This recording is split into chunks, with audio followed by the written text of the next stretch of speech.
it is sometimes maddening, but I did say that last summer, many people said Steph Curry's got to own a finals. No KD, no Andre Iguodala. LeBron can't outplay him. Sure. And I said the awards, the rings, beloved, the style, he's generationally relevant. If Mahomes lost, I know this is a dark hypothetical for you. Yeah. But he would be 1-2, and my guess is he would have trailed, taken a little bit of a beating. It does, even for the legends, affect legacy. Oh, listen, that I totally agree with. It would affect the legacy at least temporarily. You know, because so there's two angles to this. One is I am not going to penalize a guy for making the Super Bowl and losing more than you penalize a guy for losing in the divisional round or the round before. Like Aaron Rodgers right now is 1-0 in the Super Bowl. Are we arguing it was good for his legacy that in 2011 as the defending Super Bowl champion when they were 15-1 and had home field, that they lost to the Giants? Because otherwise that team would have lost to the Patriots. No, of course not.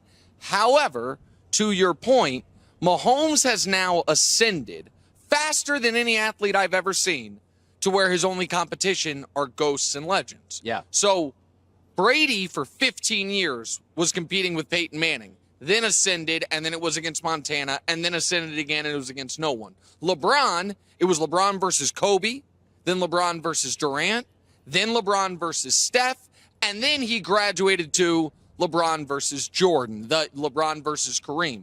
Mahomes, we are 5 years in, and he is only competing with Brady and Montana and Manning. So in that context, yeah, it's a huge swing legacy-wise, win or lose this Super Bowl. You win it, and you have been in the league 5 years, been to the Super Bowl 60% of those years, and won it 40% of those years. That's ahead of Brady's clip.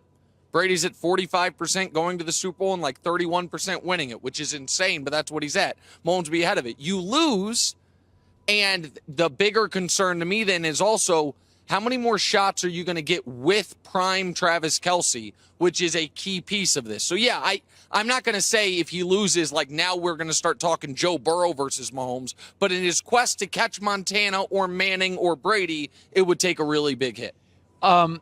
One of the realities, and sometimes you become a bit of a victim of your success, is that Kansas City paid Mahomes as early as they could. They identified correctly, which other teams have done. Josh Allen, Buffalo, a Burrow, a Herbert will get there. Let's pay him.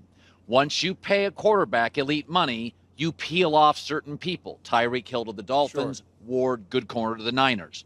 So he is going into this game with multiple rookies. They had to rebuild their receiving core. In terms of Mahomes' greatest obstacles in his biggest game, is this arguably his greatest challenge when you view what he's surrounded with on this roster? Well, I think it's from skill position guys, 100%. There's no question about it. They have, in his first Super Bowl, Sammy Watkins was like a third. He was healthy and was like a third or fourth option. You obviously had Tyreek Hill. This year, their starting running back is a 7th-round pick. Their number one wide receiver has played 20 snaps since mid-October, Mecole Hardman, and he's out for this game. Their previous number one running back, Clyde Edwards-Helaire, this will be his first game since October. He was throwing on key second. He got a fourth-quarter first-down conversion in the AFC Championship game to Marcus Kemp, who went into that football game with 4 career catches and 24 career tackles because he's a special teamer. That's right. So in this game, they're like, oh, man, Kadarius Toney's got to be healthy. Kadarius Toney just got traded away by a team who might have the worst receiving core in football, the Giants. They're like, we can't use him, and he's a key piece for the Chiefs. Where it is, though, different is the Super Bowl against the Bucs, and that is something I want to talk to you about. The offensive line was in shambles. Mitchell Schwartz, who is potential Hall of Fame right tackle, was out with a back injury. Eric Fisher went out with an Achilles. A guard and a center were out. You were down 4 starting offensive linemen, and they didn't have a plan. But that's actually, oddly, Colin, one of the reasons I feel so good about this game. So I'm going to use a personal example. The only job in this business I have ever been fired from is, and you'll laugh at what this job was. They had me one day do a Kansas City Royals post-game radio show. Oh. And when you think of Nick Wright, you're like, oh, yeah, big seam head. He'll be great on that, breaking down the 51 and 111 Royals on a nightly basis. And I got quickly bored with it, and I started just doing a general talk show. And they were like, oh, okay, that's not what you're here for. Right. And it's the only time I've been fired. And my lesson from that was, okay, no matter what you want to do what they hired you to do. Right. And I'll never make that mistake again. You think Andy Reid's ever going to go into a game again, a Super Bowl, and allow the other team's defensive line to dictate the game entirely without having a second punch? I think the Chiefs against the Bucs, Colin, they were the defending champs. They had gone 14-1 that year with Mahomes. They had won 19 of 20 games. Went into that game and said, we're going to do what we do. Right. We are not changing for anything. And then they couldn't handle the Bucs. They didn't have the screen game ready, and they got their heads handed to them. I think Andy goes into this game and says, we are not going to make that same mistake again. My biggest failure with the Chiefs was that game. That's not happening again. So I liked Philly early and have flipped to Kansas City, and there's a variety of reasons. I do worry about the health of the perimeter weapons of Kansas City. They're dinged up. They don't have their best receiver, although they really have. It's kind of by committee. They've got several B receivers. You can win a lot of games that way. I mean, the Giants got in with C receivers to the playoffs and won a playoff game. Philadelphia's got more quality units. But here's what concerns me about Philadelphia, because I think they have more elite athletes. 17 guys were Pro Bowlers or alternates. It's a really stacked roster. It's very 49ers because they're not paying their quarterback. They have been in virtually no close games late against great teams.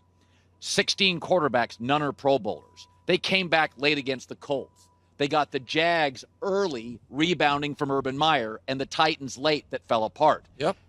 Kansas City's been in multiple close games against excellent teams. Jacksonville late, Chargers twice, San Francisco blew them out. Do you view that as somebody who has an encyclopedic knowledge of the Chiefs? I worry about the Eagles if it's close. 100%. I worry about the Eagles for two reasons. One is because of their schedule and because they have been dominant in certain ways that teams haven't been able to handle the pass rush and the running game. They haven't had to play a lot of four-quarter games, and they haven't played many good quarterbacks at all. In fact, they have played, in my opinion, 4 good quarterbacks who are top 10 quarterbacks in the NFL this year, all year. Dak once, Rodgers once, Goff once, and Trevor Lawrence once. 3 of those 4 scored 40 or 33 plus on them, and then Trevor turned the ball over 5 times, so he wasn't able to do it. And I'm looking at you and J-Mac. You guys both live in sunny Southern California. Yeah. And you guys are bundled up today. You're wearing a jacket. He's wearing a jacket. You know why? Why? Because it's chilly to you here. It's a little brisk. I live in New York. I'm damn near hot right now. I have been conditioned for weather far worse than this. So my point is, I do not think you can go from the last month playing Josh Johnson and Brock Purdy without an elbow ligament and Daniel Jones and Davis Webb and Andy Dalton and be prepared for Patrick Mahomes. I do not think they are ready for the test they are about to have to take. You know, in one of these, I think one of the things I like about you is, a lot of people in our profession are afraid to put it out there. You are not. He leans more Philadelphia. I did early on more Kansas City. You're all the way in on the Chiefs. But they did 11 times, I believe, this year, Philadelphia, take the opening kickoff, take a lead, and just play downhill. Yeah. They're one of those teams that isn't always nuanced, but is always physically assertive. Is there something, in your dream state? What am I most worried about? Yeah. What is the Eagles are the best third and 1, 4th and 1 team I've ever seen with that QB sneak that should not be allowed. It used to be against the rules. They definitely should change the rules. And the Chiefs are the number 1 3rd and 6 plus team in the league and number 30 at 3rd and 1. They are a terrible short yardage third down because they don't have a power running game and they don't let Mahomes sneak it. Because in 2019, Mahomes got his kneecap dislocated sneaking it, so they won't let him do it. So I do feel like the Eagles, are they going to treat third down like second down because they're going to go for it on 4th? That part concerns me. However, and this is where I would implore J-Mac, who is one of the smartest gamblers on television, Whenever you're about to make a bet on a game this big, you always got yourself one last question. Am I going to feel like an idiot if X happens? If Patrick Mahomes plays a great game when we all know he's the best player in the league and none of us are convinced Jalen Hurts is even healthy, you're going to feel like a dope. You're going to feel terrible. It's going to be Sunday. It's going to be 9 p.m. Eastern. The Chiefs are going to be driving the field and be like, I bet against Patrick Mahomes. And the other guy can't throw that well when he's got a healthy shoulder, has had a hurt shoulder for 2 months. So I'm just trying to save J-Mac money. I've already swayed you. I've got you on my side. Well, there are things that matter. I said this. If you go back to last year's Super Bowl, best coach was Sean McVay. Best defensive lineman, Aaron Donald. Best weapon was Cooper Kupp having the greatest year of his life. Most experience was the Rams. Yeah. Best quarterback, Burrow and Stafford were very close at the time, and Stafford made the big throw. Sure. If you go to this game, the best defensive lineman, the best coach, the best weapon, the best quarterback, and the most experienced is Kansas City.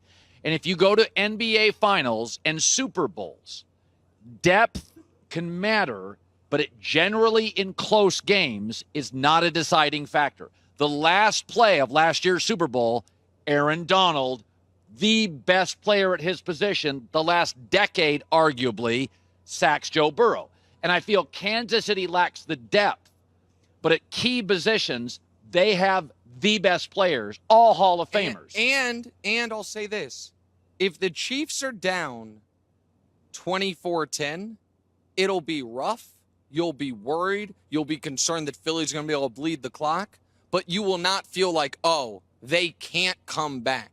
If Philly gets down 2 scores, they cannot come back. They are not going to be. Jalen Hurts has not thrown a touchdown that traveled more than 4 yards in the air in 2 months. It is not his fault. The young man has a shoulder injury, keeps telling us he has a shoulder injury. If they get in a spot where they have to throw the football, they are sunk. We know the Chiefs can come back. Listen, I just want America to make money. Hey, this might be the last time you can get the Chiefs as dogs on a neutral field for a decade. Hey, there's been a lot of disrespect to the Chiefs this year. They were underdogs at home in the AFC Championship game briefly. Listen, folks, you guys do what you want, but I'm going to take the team with the best coach, the best quarterback. It seems like smart money. I don't know. Nick Wright, host of First Things First. My friend, it's great seeing you. Always great seeing you. Love you. All right. It all kicks off Super Bowl Sunday at 1 p.m. Eastern on Fox. Hi, everybody. Thanks for watching. Subscribe here to get the latest from the show. Also, be sure to check out more of the best clips from The Herd or go watch a few segments from other shows on FS1.